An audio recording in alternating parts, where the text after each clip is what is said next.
મિત્રો સ્વાગત છે ફરી એકવાર હવામાન સમાચારના એક નવા વિડીયોની અંદર।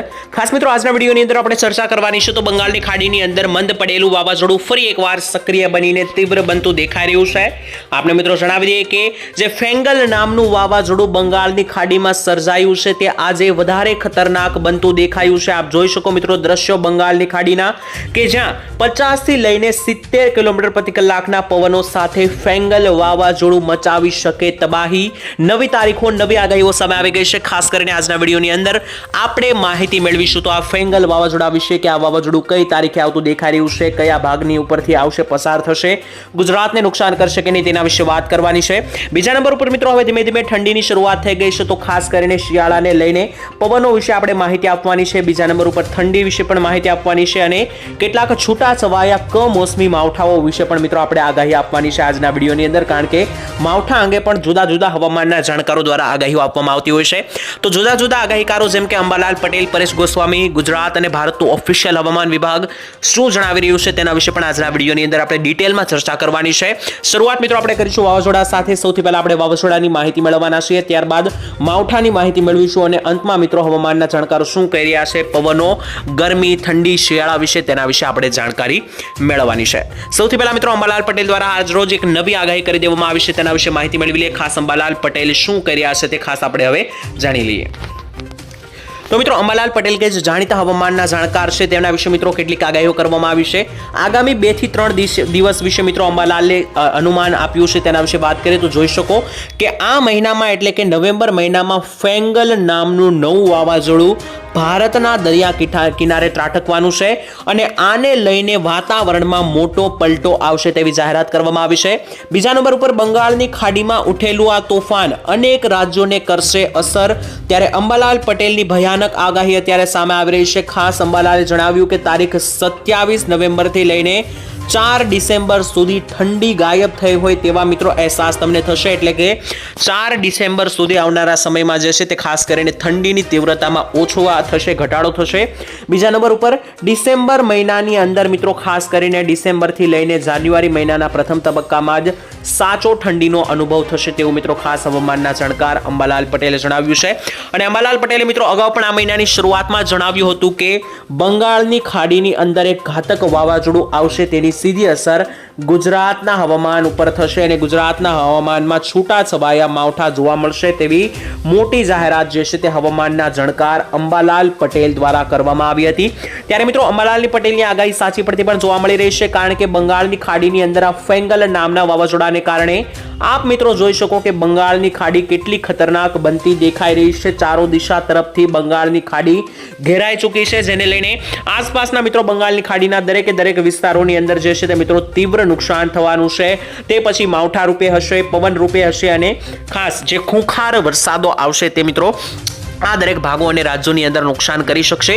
જો કે મિત્રો વાવાઝોડા વિશે આપણે ડિટેલમાં માહિતી મેળવીએ તો વાવાઝોડું 29 તારીખ નવેમ્બર અને શુક્રવારના રોજ મિત્રો જોઈ શકો કે વધારે ખતરનાક બનતું અને બંગાળની ખાડીમાં આગળ વધતું જોવા મળી રહ્યું છે।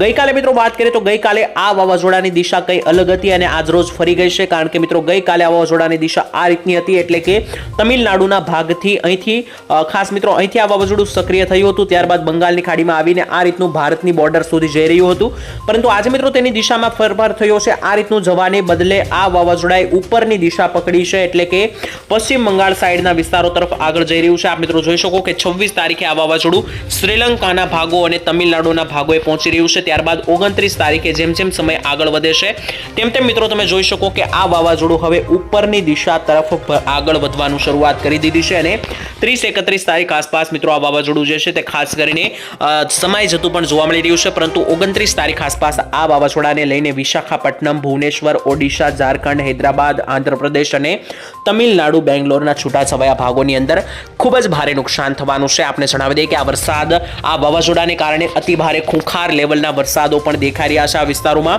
તેની સાથે ખૂંખાર પવનો 70 થી 80 કિલોમીટર પ્રતિ કલાકના અને બીજી તરફ ઠંડીને લઈને પણ મિત્રો લોકોને ઝઝૂમવાનો વારો આવવાનો છે।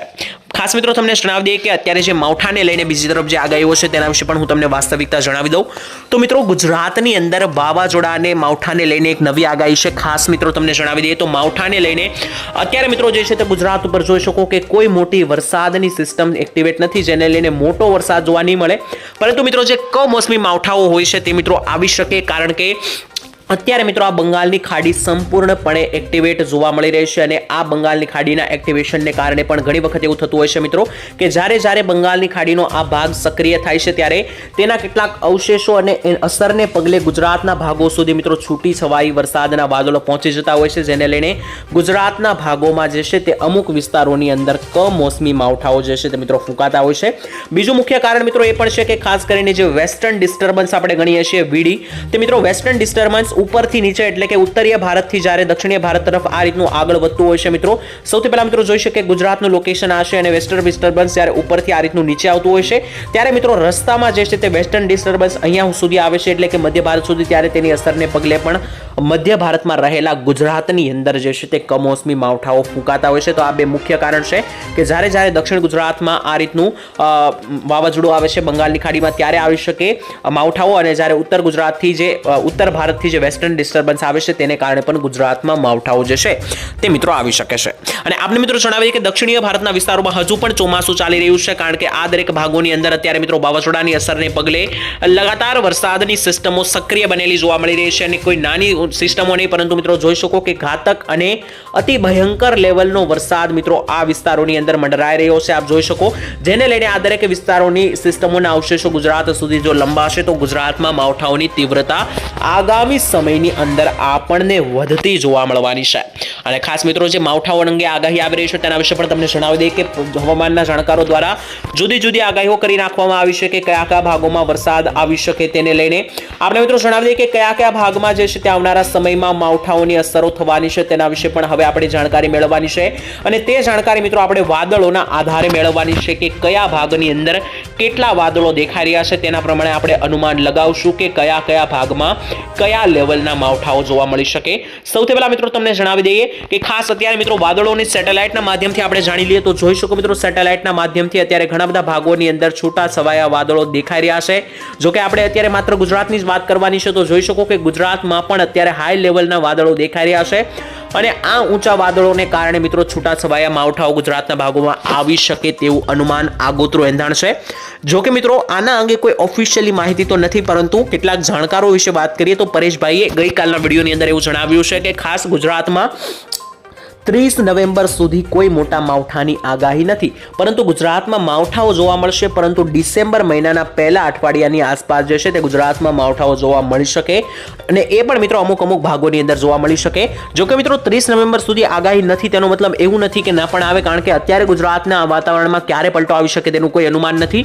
અચાનક જો વાતાવરણમાં એકાએક પલટો આવે અને વાદળોની સિસ્ટમ ઘેરાઈને માવઠાઓ આવી શકે તેવું પણ મિત્રો બની શકે, કારણ કે અંબાલાલે જણાવ્યું હતું કે જ્યારે બંગાળની ખાડીની અંદર ચક્રવાતો બનશે તેની અસરને પગલે ગુજરાતમાં માવઠાઓ જોવા મળવાના છે. તો તેના ભાગરૂપે મિત્રો હવે આપણે જાણી લઈએ કે કયા ભાગોની અંદર આપણને માવઠાઓ દેખાઈ રહ્યા છે તેના વિશે, લોકેશનો વિશે જાણી લઈએ.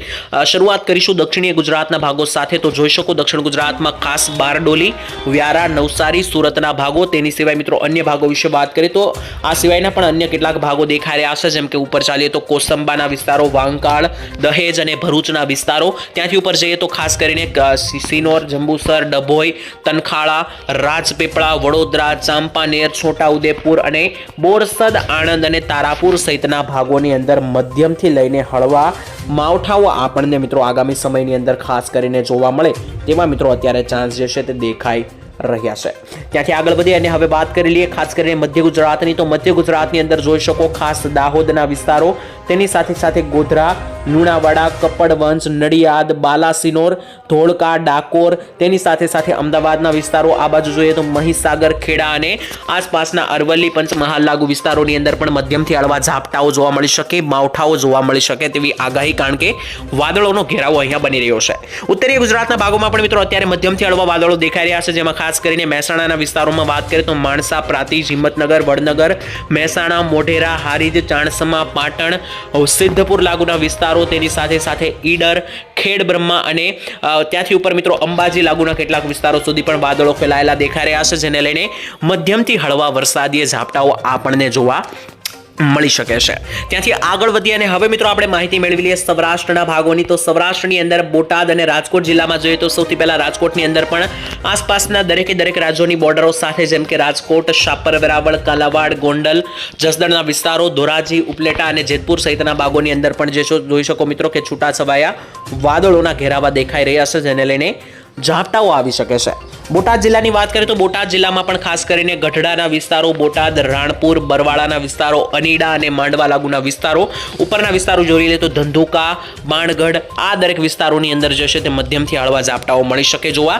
અમરેલી જિલ્લાની વાત કરીએ તો અમરેલી જિલ્લાની અંદર ખાસ કરીને ઉપર બાબરાથી લઈને લાઠી, દામનગર, અમરેલી, ઇંગોરાળાના વિસ્તારો, ધ્રુફણી આસપાસના વિસ્તારો અને બગસરાથી નીચે આવીએ તો ખાસ ધારી, સાવરકુંડલાના વિસ્તારો અને ખાંભા, દેવરાજ્યા લાગુના આસપાસના ભાગોની અંદર મધ્યમથી હળવા ઝાપટાઓની આગાહી આજે કરવામાં આવી છે, ખાસ કરીને કારણ કે વાદળોનો ઘેરાવો બની રહ્યો છે. તેના દ્વારા અમારું પોતાનું એવું અનુમાન છે કે જેને લઈને આ દરેક વિસ્તારોમાં હળવાથી મધ્યમ ઝાપટાઓ જોવા મળી શકે.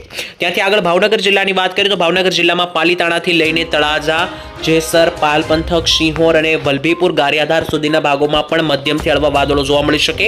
તે સિવાય મિત્રો સૌરાષ્ટ્રના અન્ય જિલ્લાઓની વાત કરીએ તો જોઈ શકો કે અન્ય દરેક જિલ્લાની અંદર અત્યારે વાદળો દેખાઈ રહ્યા છે, જેમ કે ખાસ જુનાગઢ, ગીર સોમનાથ, પોરબંદર, દ્વારકા, જામનગર, મોરબી જિલ્લો, સુરેન્દ્રનગર જિલ્લો, દરેક ભાગોની અંદર વાદળોનો ઘેરાવો બની રહ્યો છે, જેને લઈને આ ભાગોની અંદર મધ્યમથી હળવા ઝાપટાઓ મિત્રો આપણને આગામી સમયમાં બનતા જોવા મળી શકે. જો મિત્રો આવનારા સમયમાં વાવાઝોડાની દિશા અંગે કોઈ પણ પ્રકારનું પરિવર્તન આવશે અથવા તો વરસાદની આગાહીમાં પરિવર્તન આવશે, ચોક્કસપણે આ ચેનલના માધ્યમથી તમને જણાવવામાં આવશે. અત્યારે જોઈ શકો બંગાળની ખાડીમાં ખુંખાર વાવાઝોડું રૂપ લઈ રહ્યું છે, તેના વિશે આવનારા વિડીયોમાં વિગતમાં આપણે ચર્ચા કરવાની છે. ત્યાં સુધી મિત્રો હાલ આજ માટે રજા લઉં છું. રજા આપશો, આવતીકાલે મળીશું નવા સમાચારમાં. ધન્યવાદ. જય માતાજી, જય દ્વારકાધીશ.